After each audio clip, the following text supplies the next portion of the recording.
এই নিন ভাবি, এই শাড়িটা ভাইয়া আপনার জন্য পাঠিয়েছে। আচ্ছা ভাবি, আমার একটা কথা মাথায় আসে না, ভাইয়া 2 দিন পর পর কেন এই গিফটগুলো আমাকে দিয়ে পাঠায়? আমার কি আর কোনো কাজ কাম নেই নাকি? আমি আর আসতে পারবো না, আজকেই শেষ। আর ভাইয়াকে বলে দিবেন নিজের গিফটগুলো যেন নিজেই দিয়েছে। এই নেন। আচ্ছা আসো, ভিতরে আসো। না না, আমার ভিতরে যাওয়ার এত সময় নেই, আমি চলে যাবো, আমার অনেক কাজ আছে। কে আসছো আপু? আরে ওই নয়নের ছোট ভাই আসছে। হাই। হাই। আচ্ছা শাওন, তাহলে তুমি যাও, সাবধানে যেও। হ্যাঁ, চলে যাবো ভাবি? তাহলে তুমি নিজেই তো দেরি করতে চাচ্ছ না। না মানে বলছিলাম কি ভাবি, চলেই যখন আসছি, বাসার সামনে থেকে চলে যাওয়াটা কেমন দেখায় না? আমি বরং ভিতরে আসি। আচ্ছা আসো, তাহলে তুমি তাহলে বসো, আমি এক কাজ করে তোমার জন্য নাচতে পারি। না ভাবি, নাস্তা লাগে, আপনি এক গ্লাস পানি দিন। আচ্ছা বসো, আমি তাহলে পানি নিয়ে আসি। আহা ভাবি, আপনি কেন কষ্ট করবেন? আপনার ছোট বোনকে বলেন এক গ্লাস পানি নিয়ে আসতে, আপনার সাথে আমার অনেক কথা আছে। আচ্ছা ঠিক আছে। আই তৃষা, এক গ্লাস পানি দিয়ে যা তো। ভাবি শুনুন, আপনি জলদি শাড়িটা ট্রায়ালে এসে আমাকে জানান ফিটিং হচ্ছে। যদি ফিটিং না হয় তাহলে তো আবার এক্সচেঞ্জ করতে হবে, তাই না? আরে শাড়ির আবার কিসের ফিটিং, বোকা ছেলে। না মানে ভাবি, আপনি যান ট্রায়াল দিয়ে আসুন, আমি দেখতাম আপনাকে কেমন লাগে, ভালো লাগে কিনা খারাপ লাগে। যদি খারাপ লাগে তাহলে তো আবার এক্সচেঞ্জ করতে হবে, তাই না? এর থেকে ভালো আপনি ট্রায়াল দিয়ে আসুন। ঠিক বলেছো। ঠিক আছে, আমি ট্রায়াল দিয়ে আসি। মাশাআল্লাহ, তুমি তাহলে ভাবির ছোট বোন, মানে ভাইয়ার বউশালী? তো না মানে তোমাকে আজ আমি প্রথম দেখলাম। ভাইয়ের কাছে অনেক শুনেছিলাম ভাইয়ের একটা হবু শালিকা আছে, কিন্তু শালিকা যে এত সুন্দর এটা তো কখনো কল্পনা করিনি। তোমার নাম কি টেলিফোন? মানে না মানে তোমাকে দেখার পর থেকেই আমার হৃদয় শুধু রিং বেজেই যাচ্ছে। ফ্লার্টিং এখন না সে 5 লাইন চলে না। আর তোমার ভাইয়ের সাথে তো আমার উপর বিয়েই হয়নি, তার আগেই লাইন মারছো। আগে বিয়েটা হোক, তোমার বেআইন হই, তারপর মেরো। বিয়েটা হয়ে যাবে কনফার্ম। আচ্ছা দেখা যাবে। এই শোনো,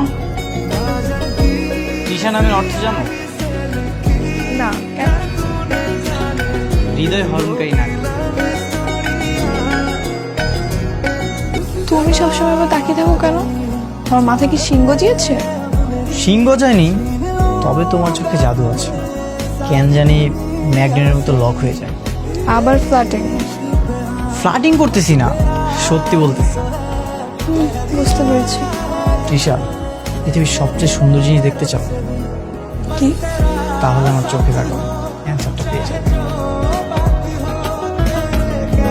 তৃষা, এই ড্রেসটা তোমার কেমন লাগে? ভালোই। আপুকে দেখে আসি। আপুকে দেখাতে হবে কেন? গিফট করতেছে আমি, কনফিউশন থাকলে তুমি আমাকে বলো। তুমি গিফট করতেছো? দেখো নয়ন ভাই গিফট করতেছে। ও মা, সারাদিন যে আমি আমার ভাইয়াকে সিস্টেমে ফেলে ম্যানেজ করেছি তার কোনো ক্রেডিট নেই? বুঝতে পেরেছি, চলো এটা প্যাক করে দিতে বলি। আজকে বিকেলে আমি কাবাব মেয়ে হাঁটতে যাচ্ছি। বুঝছো? তাই নাকি? তো কার কাবাবের মধ্যে হাড্ডি হচ্ছে শুনি? কার আবার? তোমার ভাই আর আমার বোনের। ও আচ্ছা, বুঝে গেছি।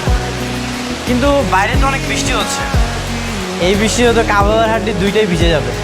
আরে এখন তো যাচ্ছি না, বিকেল 4টায় যাবো। আচ্ছা ঠিক আছে। ওকে। তোর মন খারাপ নাকি? কি হয়েছে? না দুলা ভাই, তেমন কিছুই না।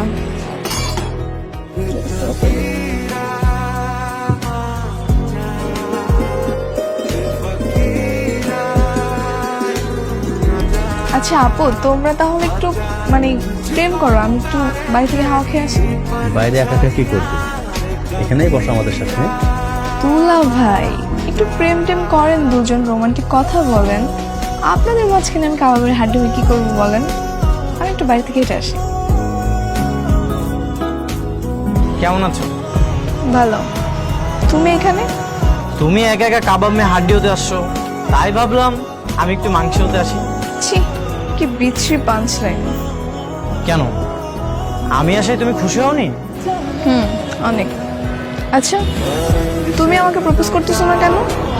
মানে মানে এতদিন ধরে আমাকে লাইন মেরে যাচ্ছ, ফুল নিয়ে আমার পিছনে পিছনে ঘুরছো, কিন্তু প্রপোজ করতেছো না। মজা করতেছো তুমি? মজা করবো কেন? এই যুগে বেশি টাইম নিতে হয় না, বেশি টাইম নিলে মাঝখানে অন্য কেউ ঢুকে যায়। পকেটে যেহেতু ফুল আছে, প্রপোজটা করেই দাও। ওকে,